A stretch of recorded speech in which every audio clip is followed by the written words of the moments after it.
हाय, क्या हाल चाल है। मेरा नाम है अमरजीत और हम शुरू करने वाले हैं आज का तीसरे दिन का प्रोग्राम। आज तीसरे दिन हम सीखेंगे नागरिक शास्त्र, सत्ता के बारे में जानेंगे, सरकार के बारे में जानेंगे। लेकिन उससे पहले एक क्विक रिवीजन ले लेते हैं कि क्या क्या हमने पढ़ा है। इससे पहले मैंने पढ़ा है भूगोल, इससे पहले हमने पढ़ा है इतिहास, उससे पहले हमने पढ़ा है साइंस जिसमें हमने फिजिक्स, केमिस्ट्री, मैथ सारी चीजें कवर की थी। उससे पहले हमने इंग्लिश पढ़ा था। तो चलिए शुरू करते हैं नागरिक शास्त्र। नागरिक शास्त्र में जैसा कि मैंने बताया आज हम सत्ता के बारे में सीखेंगे। सबसे पहले जान लेते हैं सत्ता क्या है। सत्ता का मतलब होता है पावर। सरकार की पावर को ही सत्ता कहा जाता है। जब भी कभी सत्ता आए तो ये समझ लीजिए उस पावर को सरकार द्वारा किसी भी काम के करने का जो उसे हक मिला है उसे ही सत्ता कहा जाता है, उसे ही पावर कहा जाता है। ठीक है। फिर सत्ता की साझेदारी किसे कहते हैं। सत्ता की साझेदारी मतलब पावर की साझेदारी। जो सरकार के पास पावर है, जो उसको करने का हक मिला है या उसे कह सकते हैं कर्तव्य जो मिला है, उसके बंटवारे को, उसके भागीदारी को सत्ता की साझेदारी कहते हैं। सत्ता की साझेदारी एक तरह से एक व्यवस्था है जिससे सरकार अपनी पावर विशिष्ट पार्टियों में और लोगों में बांट देती है, उसे ही सत्ता की साझेदारी कहते हैं। ठीक है। अब सत्ता की साझेदारी की जरूरत क्यों पड़ी। ऐसा करने से तानाशाही कम होती है। तानाशाही का मतलब कि अगर मान लो कोई सरकार हो गया और पूरी शक्तियां उसके पास है तो वो तो फिर मैं ही करूंगा, मैं नहीं जानता, मैं करूंगा, ये करूंगा, किसी की नहीं सुनेगा, फिर तानाशाही आ जाएगी। कई कई देशों में ऐसी बातें हैं भी और उनका अपना अलग नियम है। और दूसरी बात, सत्ता का दुरुपयोग। कोई एक स्पेशल पर्सन या कोई एक स्पेशल पार्टी किसी भी सत्ता का, किसी भी कानून का या किसी भी हक का दुरुपयोग नहीं कर पाएगी, अपनी मर्जी का नहीं चला पाएगी, जैसे कि पहले बताया मैंने आपको। ठीक है। तीसरी बात है शांति। शांति मतलब अगर सत्ता की साझेदारी हो जाएगी, कई सारी सरकार हो जाएगी तो वो शांति बनाने की कोशिश करेंगे। तो एक शांति बनाए रखने के लिए कई सारे लोगों में वो सत्ता बांट दी जाती है जिसे सत्ता की साझेदारी कहते हैं। यही होती है सत्ता की साझेदारी। और इसकी जरूरत भी मैंने आपको बताया, शांति के लिए, वर्ग हित के लिए, सत्ता के दुरुपयोग से बचने के लिए। ठीक है। अब इसको कितने भागों में बांटा गया है। इसको कई भागों में आपके बुक में बांटा गया है, जिसमें क्षैतिज हो गया, ऊर्ध्वाधर हो गया, सामूहिक हो गया, राजनीतिक हो गया और एक दो में बांटा गया है। ये इसलिए किया गया है कि क्योंकि जो सरकार की जो पावर कई लोगों को मिली है, जो नेताओं को मिली है, जो मंत्रियों को मिली है, उनका वो सदुपयोग कर सके और उनको एक कैटेगराइज किया जा सके, एक वर्गीकृत कह सकते हैं, वर्गीकृत किया जा सके कि इस वर्ग के लोगों को या इस वर्ग के मंत्री या नेताओं को इतनी ही शक्ति या इतना ही हक मिलना चाहिए। ठीक है। इसलिए इसे वर्गीकृत किया गया है जो मैंने आपको बताया, जिसमें क्षैतिज है, ऊर्ध्वाधर है, सामूहिक है, राजनीतिक है, कई सारे प्रकार की है। रीजन जो भी हो, रिएक्शन एक ही है, वो है जनता की भलाई। ठीक है। चलिए नेक्स्ट चलते हैं। लेकिन नेक्स्ट चलने से पहले एक दो उदाहरण देख लेते हैं। अगर ये चीजें ना हो तो क्या होगा। कभी सोचा है ये चीजें अगर ना हो तब क्या होगा। हमारे देश में मान लो ऐसी चीजें हैं, पर जिस देश में नहीं होता वहां कैसे होता है। जैसे श्रीलंका का एक उदाहरण देखते हैं। श्रीलंका में एक ऐसी पार्टी बनी जो किसी विशिष्ट समुदाय को, विशिष्ट समुदाय का मतलब होता है किसी विशेष धर्म या समुदाय को वो अधिकार देने लगी, ज्यादा अधिकार देने लगी, बाकियों पर उतना ध्यान नहीं देने लगी। तो ऐसी स्थितियों में क्या होगा। ऐसी स्थितियों में अहिंसा फैल जाएगी, पूरे देश में मारपीट होने लगेगा, झगड़ा लड़ाइयाँ होने लगेगी।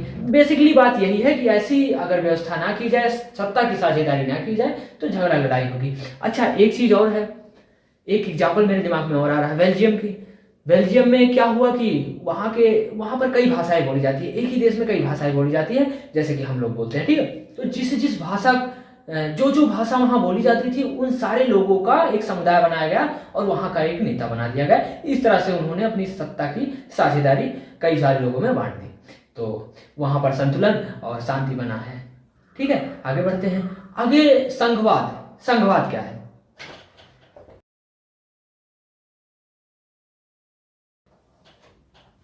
संघवाद का मतलब होता है जब सरकार दो भागों में चलती है, मतलब केंद्र सरकार और राज्य सरकार में चलती है, तो उसे ही संघवाद कहते हैं। जैसे हमारे यहाँ चलती है, केंद्र सरकार में मोदी जी अभी हैं और राज्य सरकार में हमारे योगी जी हैं, उसी को संघवाद कहा जाता है जब सरकार दो भागों में चलती है। ठीक। अब आप लोगों के दिमाग में एक सवाल आ रहा होगा कि सर ये जो रूल बनाए गए हैं, जो ये स्तर, वो स्तर, फलाना स्तर, ये मंत्री, वो मंत्री, ये सब तो ठीक है, पर ये सब माने क्यों जनता मान रही है। क्योंकि संविधान इसकी रक्षा करता है। संविधान में बकायदा लिखा गया है कि कैसे कैसे क्या काम करना है और अगर उसके खिलाफ कोई जाता है तो उसके खिलाफ एक्शन लिया जाता है। ठीक है।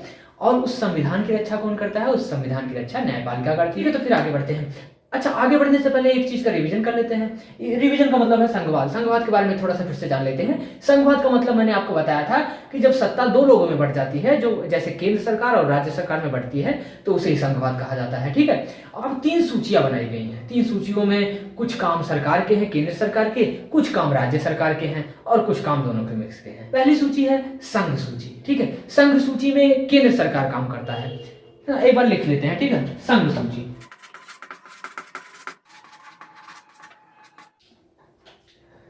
ठीक है, अगर आपके क्वेश्चन में आ जाए कि सूचियां जो भारत में बनाई गई हैं सूचियां, वो कितने प्रकार की होती हैं, तो आप कहिएगा 3 प्रकार की होती है। 3 कौन कौन सी प्रकार की? संघ सूची, राज्य सूची और समवर्ती सूची। कौन सी सूचियां, किसके लिए सूचियां?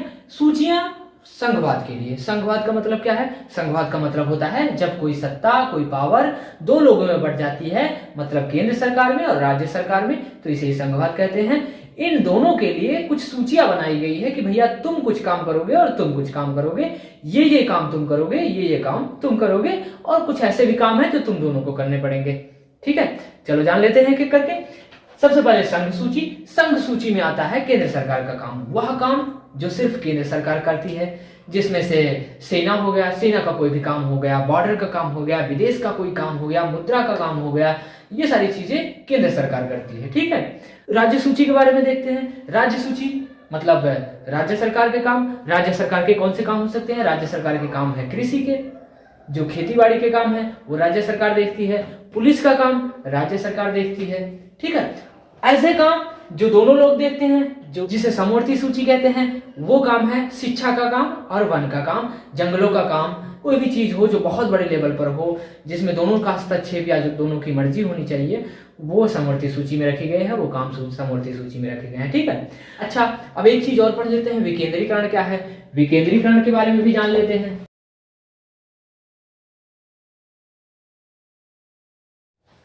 विकेंद्रीकरण का मतलब होता है वह प्रोसेस जो सत्ता को सरकार मतलब केंद्र सरकार और राज्य सरकार से नीचे शहर और गांव तक ले आती है, उस प्रोसेस को ही विकेंद्रीकरण कहते हैं। अच्छा, इस प्रोसेस के बाद क्या होता है? इस प्रोसेस के बाद छोटे छोटे जो लोग होते हैं स्थानीय तौर पर वो मंत्री बन जाते हैं, नेता बन जाते हैं, ग्राम प्रधान बन जाते हैं, जिला सदस्य बन जाते हैं।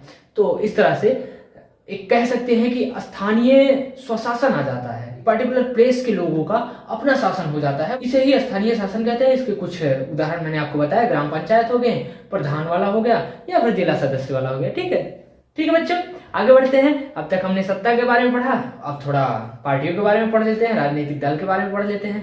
तो सबसे पहले हम देखते हैं कि दल का मतलब क्या होता है। दल का मतलब होता है समूह। कोई भी दल होता है उसको हम समूह बोल देते हैं, चाहे जिस चीज का दल हो।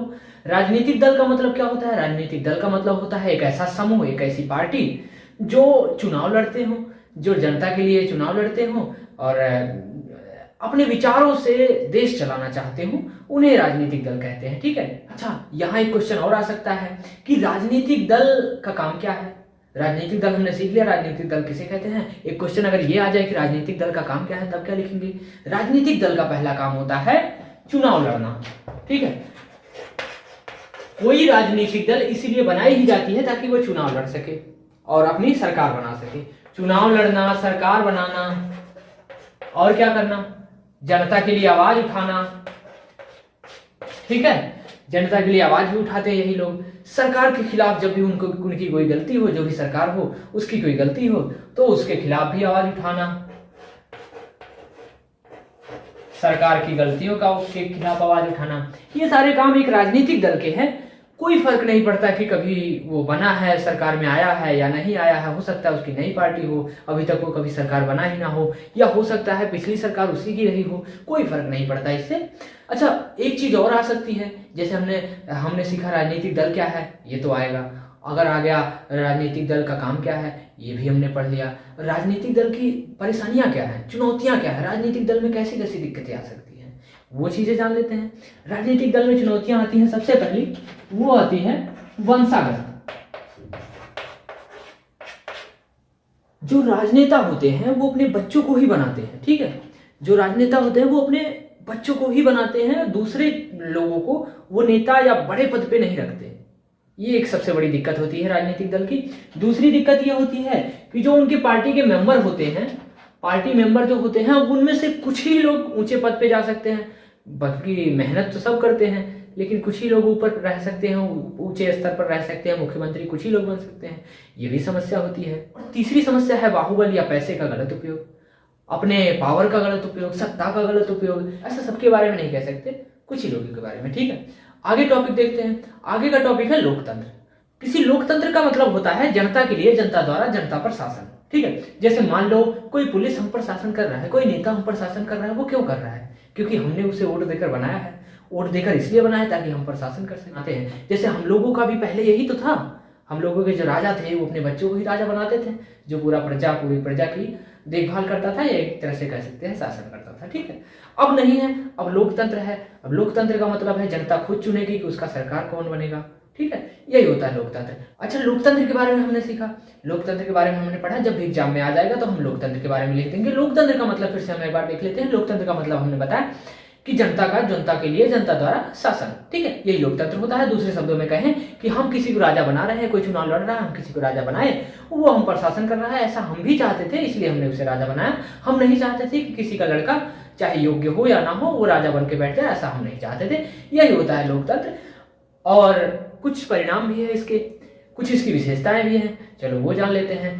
अच्छा, हम इस विशेषता उस व्यवस्था से जोड़कर देखते हैं जहां लोकतंत्र नहीं है, जहां राजा का शासन है। राजा के बाद राजा का लड़का राजा बनता है। जहां राजा का लड़का राजा बन रहा है वहां राजा को जवाब देने की कोई जरूरत नहीं है। और जहां सरकार बनाई जा रही है हर 5 साल पे, वहां तो सरकार को जवाब देना पड़ता है। अगर सरकार से जनता कोई सवाल पूछ लेती है तो उसे जवाब देना पड़ता है। और अगला देखते हैं असमानता में कमी। जब सरकार बनाई जाती है तो उसे किसी एक धर्म विशेष या एक समुदाय से वोट तो नहीं लेना होता, उसे तो पूरा सबका चाहिए, जिस कारण से कि वह समानता बनाए रखने की कोशिश करता है और असंतुलन बनाने से बचता है। अगला देखते हैं। अच्छा, इसमें हर व्यक्ति को बोलने की आज़ादी होती है, मतलब जो भी वोट दे रहा है उसे बोलने की आज़ादी है, कोई उसे रोक नहीं सकता। ठीक है, जबकि वहां अगर देखा जाए तो वहां कुछ विशिष्ट लोगों को बोलने की आज़ादी होती होगी, अगर तो होती होगी। मुझे तो नहीं लगता कि कोई बोल पाता होगा। अगर राजा का लड़का, अगर मैं राजा हूं, मेरा बेटा राजा बन रहा है, तो किसी की मजाल है मेरे सामने सवाल करने की? नहीं, कोई नहीं कर सकता। अगर आप मुझे वोट देकर राजा बना रहे हैं तो जायज सी बात है भाई, अगली बार आप मुझे वोट नहीं देंगे, मैं राजा नहीं बनूंगा। तो आप सवाल जवाब कर सकते हैं और मैं जवाब देना भी पड़ेगा मुझे। और यही होता है लोकतंत्र, उसे जवाब देना पड़ता है। लोकतंत्र की खासियत, लोकतंत्र की विशेषता यही होती है। और हम लोग लोकतंत्र में ही जी रहे हैं। ठीक है, अच्छा, अब आप कहेंगे सर आप तो बड़ी तारीफ कर रहे हैं लोकतंत्र की, क्या यह इतना अच्छा है? क्या यह पूरी तरह सही है? क्या यह एकदम से महान है? मैं कहूँगा नहीं, महान बिल्कुल नहीं है। लेकिन कह सकते हैं ये महान नहीं है, ये पूरी तरह से सही नहीं है, लेकिन ये बाकी सारी व्यवस्थाओं से बहुत अच्छी है। इतनी अच्छी इसलिए है क्योंकि इसमें सुधार की गुंजाइश है। जैसे मान लो आप लोगों ने मुझे वोट देकर कोई बड़ा मंत्री, अब आप लोग सोच रहे होंगे सर बार बार आप ही मंत्री बन रहे हो। चलो ठीक है, मैं आपको बना रहा हूं, मैंने आपको वोट देकर बहुत बड़ा मंत्री बना दिया। अब आप क्या करेंगे? आप ऐसा करेंगे कि कोई ऐसा कानून ला देंगे जो किसी को पसंद नहीं आएगा। अरे नहीं है ये क्या है, ये तो बहुत दिक्कत कर रही, मुझे खुद नहीं पसंद आ रहा है, मैं आपका आलोचक हूँ, मैं आपका विपक्षी दल हूँ, मुझे पसंद नहीं आ रहा, मैं सवाल उठाऊंगा। भाई मेरा काम है, मैंने बताया था विपक्षी दल का या किसी भी राजनीतिक दल का काम क्या होता है, सवाल उठाना। मैं आपके ऊपर सवाल उठाऊंगा, आपकी गलतियों को दिखाऊंगा आपको या जनता को। जनता भी करेगी, भाई गलती कर रहे हो आप, तो आपको अगले साल नहीं वोट देगी, आप नहीं बनेंगे, जिसकी वजह से आप नीचे आ जाएंगे, जिसकी वजह से जब कोई दूसरा जाएगा तो वो राजा बन जाएगा और जो आपने गलतियां की है उसको सुधार देगा। तो कहने का मतलब ये है कि जो लोकतंत्र होता है वो पूरी तरह से सही नहीं होता, पर उसमें सुधार की गुंजाइश होती है, हर 5 साल बाद होती है। आप कुछ भी करें, आपके बाद जो राजा आएंगे वो जनता के हिसाब से या अपने हिसाब से जो भी सही रहेगा वो सही कर देंगे। ठीक है, तो अब कुछ टॉपिक है छोटे छोटे, उन पर बात कर लेते हैं। सबसे पहले देखते हैं जेंडर क्वालिटी। जो जेंडर क्वालिटी का मतलब होता है, जेंडर क्वालिटी का मतलब होता है लिंग समानता।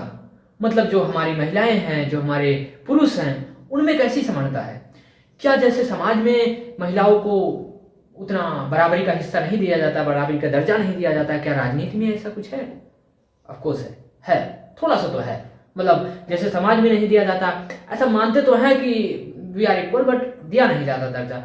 लेकिन राजनीति के बारे में अगर देखें, राजनीतिक दल के बारे में देखें, पॉलिटिक्स में अगर देखें, तो वहाँ भी थोड़ा सा दिखता है कि लड़कियाँ पीछे हैं। हालांकि लड़कियाँ बहुत आगे बढ़ रही हैं। और सबसे पहले आपको ये विश्वास तोड़ना चाहिए कि लड़कों में ज़्यादा आईक्यू होता है, लड़कियों में कम होता है। ऐसी बहुत सारी चीज़ें हैं जो आपको दिखाती हैं कि आप एक अच्छे इंसान हैं और आप लड़के और लड़कियों में अंतर नहीं करते। अब आगे बढ़ते हैं। आगे है सांप्रदायिकता। सांप्रदायिकता का मतलब होता है जब किसी राजनीति से किसी धर्म को जोड़ दिया जाता है। ये बहुत गलत बात है। कभी भी हमें धर्म और जाति के नाम पर वोट नहीं मांगना चाहिए। अच्छा, जाति से याद आया, जातिवाद क्या होता है?